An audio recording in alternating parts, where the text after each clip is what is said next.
Thank you very much, the Secretary of the Cabinet, Mr. Farrell, Ambassador Farrell. Pleasant good morning to all our friends who are here with us from the World Food Programme, the UN, OCHA, Office for the Coordination of Humanitarian Affairs. Thank you very much for being here with us today. SEDIMA, USAID, all the partners. I also want to say a special good morning to the many Dominicans and residents who are at home and Dominicans abroad. I know you are listening because you're concerned about what is happening to our homeland. This morning we'll take the opportunity to present a report and to also inform the nation of how we intend to move forward with the distribution of supplies, primarily food and water, and to a lesser extent, non-food items that we will be distributing to our people. Today, we will have the opportunity to hear from the UN OCHA as they speak to some of the data that they've collected as regards to the distribution and how that process has been going. We'll also hear from the World Food Programme on the logistics in distribution. My task is very simple. I will give an overview, speak to some of the challenges that we've had so far, some of the successes, and how do we intend to move forward. And PS Prevo will speak to the government distribution system and how that has been handled so far and the future plan for moving forward. But let me begin by saying a special thank you to PS Prevo and her team, those public officers and volunteers who've been assisting, Mr. Roland Roye, who has now taken residence at the Woodbridge Bay Port, sort of directing traffic and assisting the communities with their supplies, also working very closely with the CDRU, the Caribbean Disaster Relief Unit, Sawana Fabian, who's been very, very helpful in providing support to the team. Lizra Fabian, who's been ensuring that we collect all the data and to make sure the information is transferred to the EOC, and also when we get feedback from the hotline to know exactly where the trouble spots are. That is also very important. I also wish to mention some of the younger volunteers. I'm not saying you're not young, Lizra, and also Dr. Kyra Paul, who's been assisting us. But we have a team of young people at the Woodbridge Bay Port that I just want to mention because I was really impressed with what I've seen from them the last few days. This is day 15 since Maria. And these are young people who've been with us throughout since we've started the distribution process. Kalin Juliana, Imana Baron, Devron Paquette, Carrie Henry, Andy Williams, and Sasha Dura. I want to thank them for their service, and they seem to be enjoying the task. They're learning because they're working very closely with the World Food Programme team, and they're learning as they go along. I had a brief meeting with them yesterday, and I was very impressed. But since the passage of Hurricane Maria, we've been faced with tremendous challenges, and chief among them is a lack of communication. Communication in the form of telecommunications. The phone system was down for a while. We were able to get services, limited service, a few days later, but there was no telecommunications on the island. So that was challenge number one. Two, motorable access. We had no motorable access to a number of parts of the island, especially in the south, Point Michel, Soufriere, Scotshead, and Granby, well, Bellevue, Chopin, Pichelin, Granby, Bacatel, Stowe, Dubic. We had no motorable access to those areas. So we are facing some real challenges. In the Roseau Valley, Watton-Waven, Mont Prosper, we also had Girondel, Egliston. They were blocked. There was no way we could get a truck, a car, a pickup, anything up there. In the east, we had challenges in the east as well. So as a matter of fact, almost the entire country was shut up. We couldn't get to the Kalinago territory, Castle Bruce, We couldn't get to La Plaine, Daly's, Boetica, Montjean, Grandfont, Rivière-Syric, Petit Soufrière, Saint-Sauveur, Good Hope. We had tremendous difficulties. Fortunately, we had the support of our partners. We were provided with helicopter services from our friends, the Dutch, the Canadians, the French, the Americans, the Venezuelans were able to get helicopter services provided by them, and of course from our Caribbean brothers and sisters, Trinidad and Tobago. We were able to utilize those helicopter services to distribute food first to those areas that had no access. So we concentrated heavily on the south, from Point Michel to Scott's Head. A helicopter service which did not go very well because there were very few places to land. We had to then resort to utilizing the French vessels to do the drop-offs by sea. On the coast as well, the west coast, we had some challenges and we utilized some of the vessels. But primarily we used the airlift to areas that were totally cut off from the rest of the country, and we're able to reach them.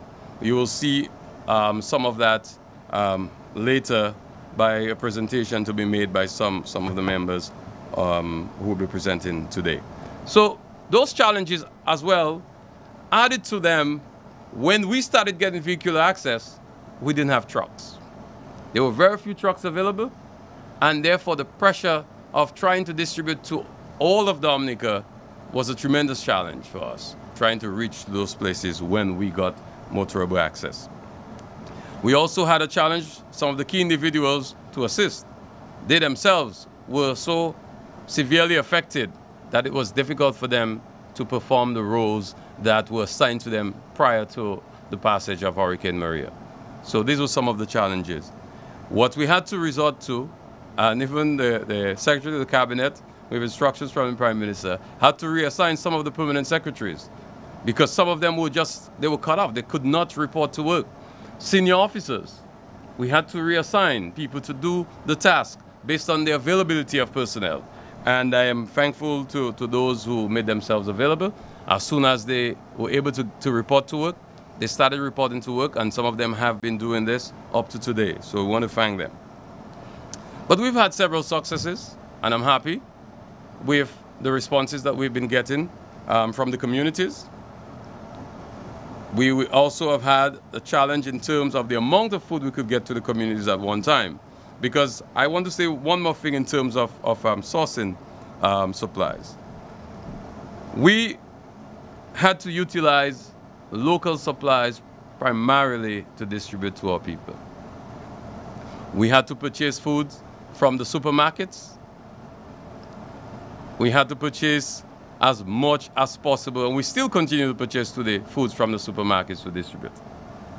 We were also fortunate that the Prime Minister, as Minister of Finance, had authorized the creation of a line of credit with supermarkets in Barbados, and we started receiving the shipments. Last week we got 350 tons of supplies that went to Woodbridge Bay ports and also to Portsmouth.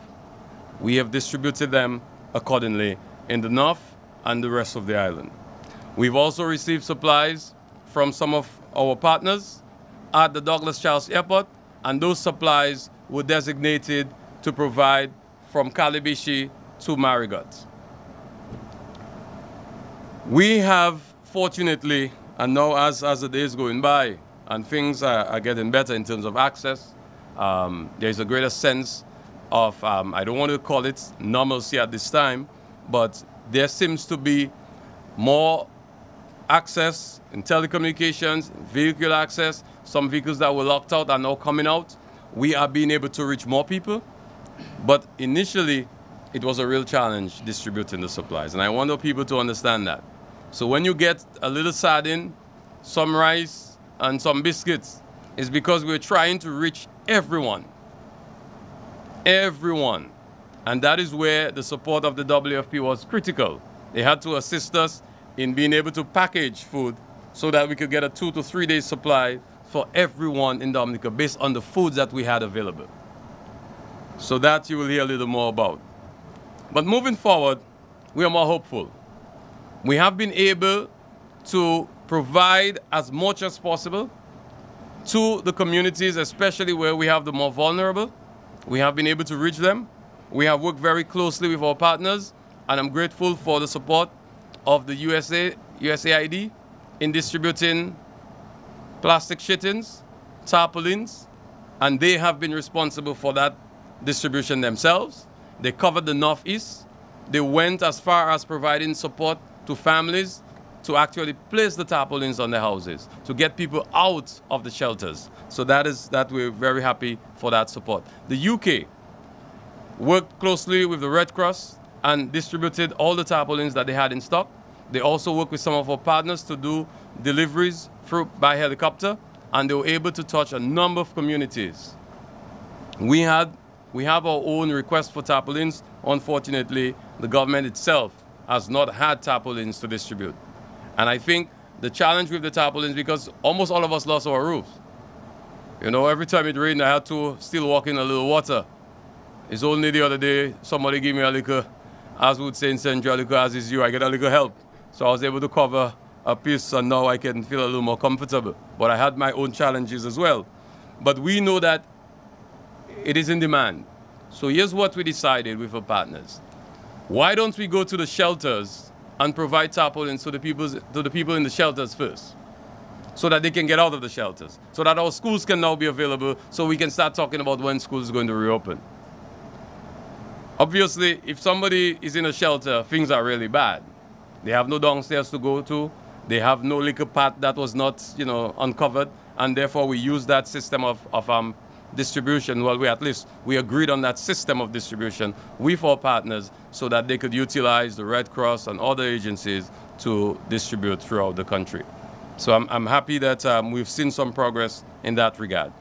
But talking about roofing, one of the things that I admire the most, especially yesterday when I got up and I looked down in my neighborhood, several people, I don't know where they got the galvanized from, they had recovered their houses. And I'm hearing that's the same thing happening in some of the communities, like St. Joe, and I know I witnessed it in Sineku when I went there sometime last week. So we're seeing people are trying to help themselves. And this is what we're asking our people to do. Let's have a little patience. If there are concerns, please let us know. But let's not complain. Let's just try to make it better. Let's try to help ourselves, help our neighborhoods, clean the streets, do what you can, and we will get there. I am very confident that within the coming days, we will see a better sense of normalcy. And my mantra for the last few days, every time somebody asks me, how are you? I say better. Better because I've seen things getting better. More people receiving supplies. The trees start growing some leaves. You've seen a little green here and there. You get a little shower so you can refill your containers. You don't have to wait for the truck. And you just have to be grateful. And something somebody pointed out to me on Sunday when I went down some parts, thank God, at least some places they don't have river. So you could go in your river and wash your clothes. I remember when I used to grow up in Layu, we used to wash our clothes by the river. So a lot of people went to the river, get a little bath, take a little swim, and wash their clothes. Hang their clothes, put it on the stones to dry. And people are trying to adapt and to sort of respond to the challenge. So we have to continue doing that. In the meantime, your government will do everything that we can to get your life back to normal.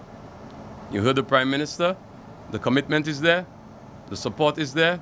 Our friends are responding. We just have to embrace that opportunity and rebuild so that we can get Dominica back on its feet. So, with that, I have given my bit, and it is up to our friends and the other speakers this morning to assist in giving their own presentation. Capsec, I think you have charged me with that responsibility, so I will dutifully perform. So let's just move on. I'll just call your name and you will just come and do the presentation. I would like to invite Mr. Rogerio Mobilia from the United Nations Office of Humanitarian Affairs to present some information on how we have collected data for the distribution of food, water, and NFI so far. Thank you.